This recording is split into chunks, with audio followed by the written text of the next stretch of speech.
Now, I've already touched on it. You are a triathlete. You love your triathlon. I do like my triathlon.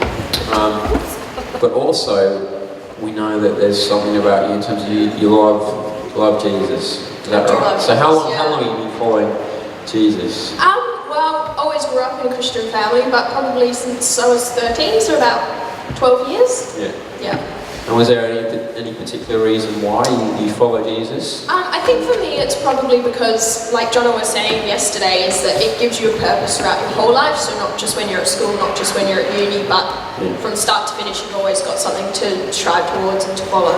Yeah, so the race of life. Exactly. Jono touched on it yesterday, the race beyond the grave. Yeah. So that's great. So that's a little bit about you're a Christian, but you're also a triathlete. How long have you been doing triathlon? So I've been doing triathlon about 18 months, and before that I was a runner. So I would compete running, endurance distances. So how long, what sort of distances are we talking about here? So anything upward from 10k. 10k's up. My triathlons are a lot shorter than that though, because I can't swim that great. So what was your last race? My last race was one of the Whitford's triathlons. So I did about 250 metre swim, 10k bike ride, and a 2k run. Nice. Yeah. That's good. So triathlon for me, being a team sport player, I don't often relate to what happens in that race. Like, I mean, in terms of, can you tell us for you, like, what really?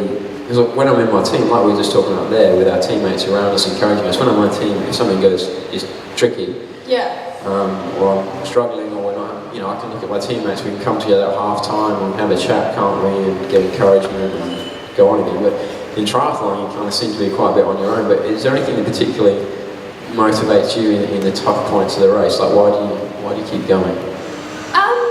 Probably, well, sometimes we are in teams actually. So one of my early triathlons, I did an Olympic distance, so that was a 10k run, but I actually did it in a team. So one of my friends swam for me, my training buddy did the cycle, and then I did the run. And normally when I train for running, I've got the headphones in, but for the race, obviously I couldn't do that. And so running 10Ks without my normal fallback and my music to keep me going was a bit of a challenge, but I knew that my friends had both done their hardest in their leg of the race, so it was actually knowing that they'd already gone in front of me and tried their hardest that kept me going through that run. Yeah, so although you're running and doing your thing on your own, you've had your teammates already done their leg, so you're kind of like, I want to follow them already. Exactly. They've already done it, because you're the last, you did the last leg? So go swim, cycle, run, so I was doing the last leg. So you're bringing it home. Yeah, bring it home. So it's tough as well, is there sometimes when you're doing that it's tough, but then in terms of family and friends, they come and watch you? Who's your greatest encourager in terms of in your triathlon? Yeah, so I have my Caitlin, so my sister Caitlin usually comes and watches. And then, sister? Yep. And then my brother's girlfriend is my training buddy, and she's probably like my biggest supporter. She gets me to all my training sessions, gets me to sign up for all my races, even though I'm like, oh, maybe not this time. She's like, nope, sign up. I'm signed up. So. And in terms of a race for you said how do you get through some of the tough times? So for you, what's the toughest point for you in a race? Well, the toughest point for me is actually right at the start. Yeah, so Hang on. The start of the race? Yeah, before I've done anything, before I'm tired. I'd have thought it would be like the last, K or something when you're absolutely knackered, wouldn't you? No, because I love my running, so by the time I get to the run, I'm all pumped and excited for it, but swimming's my weakest leg, and I'm most nervous I am in my whole life is right before a race starts. So how do you get through that? What makes you? Well, the fact that my training buddy's normally there, because we usually race together, so it's good to have a friend there that's going through the same set of nerves, and just focusing on the race to come and getting through it. Yeah. That's interesting for me again as a team sport player. So I always think you're doing it on your own, but actually what you're telling me here is actually there's still a lot of people around you that are encouraging you and getting you going. It's not just about you. Yeah, and that's one of the things I love about triathlon is almost everyone in a race is doing it for the first time or looking for a new PB, and so all of your competitors standing around you know exactly how you feel, and everyone's always quick to encourage each other and say, you can get through this. That's great. So we've touched on as well that you're a Christian, you follow Christ. Is there anything particular as well in your Christian, in the race of life, as we're calling it, the race of life with Christ? Is there any particular times when you needed really encouragement in that, in terms of following Jesus? Yeah, well, often when I sort of come in into environments where there's a lot of people that don't believe the same thing as me. So I'm looking at joining a tri club this year. And I know from other experiences, like when I started my job and that kind of thing, that when you get to know new people that believe something a bit different to you, it can often be quite challenging to what you believe. So you begin to question, have I got this right? They're asking some really hard questions. I don't have all the answers. So sometimes I find that challenging, and I know that probably joining a new club will be a similar experience. Yeah. So how are you going to look to get through that? What's a top tip for young Christian athletes out there who are trying to run this race of life for Christ? Can you give us a top tip of how you can keep yourself going? I think for me it's keeping good Christian people around me, so people that I can go and I can ask those questions. So whether it's a parent or a mentor or a friend that's had a similar experience, going asking them the tough questions that other people are asking me, so that I can have some encouragement from their experiences and their wisdom. Yeah, that's great. So having good people around you. And that's really what we're looking at this morning when we're looking at look around. It's in Hebrews 12, our memory verse. Just a little bit of background. In a talk last night I gave you, when you read the Bible, you have to read what in context and what's happened behind it. Well, this book of Hebrews is written to Christians who are getting a bit weary, getting a bit tired, going through the motions again. So when it says let us run, it's like, come on now, let's go again. Let's run. Let's not just stroll. Let's go for it.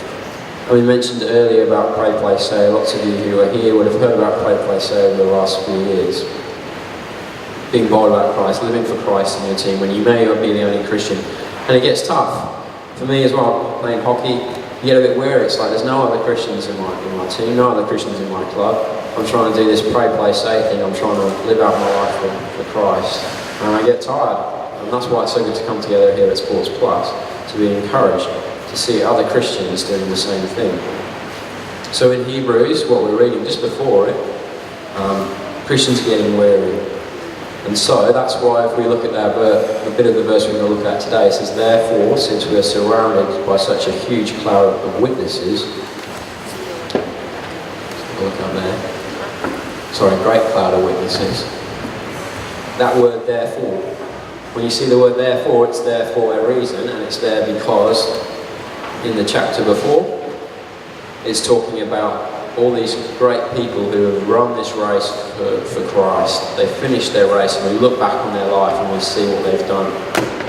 So when it talks about a great cloud of witnesses, that's what it's meaning. It's not meaning witnesses, therefore, okay, because we've got all these examples before us, we can look at them and be encouraged. So it's not like they're witnesses and they're like Lauren looking the glasses and just looking at us all day, making sure we get everything right, making sure you're good. No, that's not what it means. When it says witnesses, they're there and we see what they do. They're not looking at what we do. We're remembering and seeing what they've done. So an example, witnesses in Hebrew, in the chapter before in Hebrews, talks about Noah. Little hand up if you heard of Noah. Lots of people with great flood, so he's mentioned in this big list. If you get a time today, maybe in a quiet time tomorrow before we start the morning run, have a read of Hebrews 11, and you'll see these great people of faith. God asked him to build this ark, and then before any rain comes, and so he does it, and as you know the story, his family survives, and it's great. So he's an example of years gone. But witnesses as well today. There are witnesses. If you come at lunchtime and see that video, you'll see Christian athletes who are now today living their life for Christ. You can come and watch that and be encouraged. Even more is just hearing from Lauren, hearing from each other as we meet today. There's this cloud of witnesses. There's people who say, no, I'm running my life for Christ. I'm running the race. We come together, we're encouraged. But the encouraging thing, even more encouraging, is that cloud of witnesses is growing. So day by day, people are being added. People are deciding, no, I love my sport, but I love Christ. I want to follow him. And some of you might do that this week, and you'll be added to that number. And you can look back and you can remember, okay, the year goes by, I'm trying to pray, play, say. But I just remember Sports Plus. I catch up with the friends, lots of the leaders see each other in the year as well. It's like we see each other, it's like, yeah, we know we're encouraged. Okay. My final little thing as we look at our verse for this morning about being encouraged by witnesses around us. Just as the team France did, they all got round their team and sung that song. is that we're going to receive it by faith. Okay, so we've got witnesses surrounding us, encouraging us, but sometimes it gets tough, but it says in our verse, it's by faith. We receive the race. We'll complete the race because of what Christ has done for us. It's not what we can do. It's not like we're very sporty people. We like to do things. We like to feel like we've run the race ourselves, feel like we've done it. But actually, as again, we keep looking over to the evening meetings, morning meetings, we'll actually see that it's because of what Jesus has done for us that we can actually complete this race. So that's it, Lauren. That ties quite well into what you've learned as a triathlete, doing your racing. I mean, you mentioned about your friends going before you in the race. Exactly, yeah. And it's exactly the same with us. There's Christians around here who are living for Christ, and they've gone before us, and they come around us, and they say, let's do it, let's go again, we can do it. Yeah. Right. So we're going to have before we close up and go to our first sport, we're going to carry on looking at the stories of some athletes that we started seeing yesterday. So let's have a look at the video.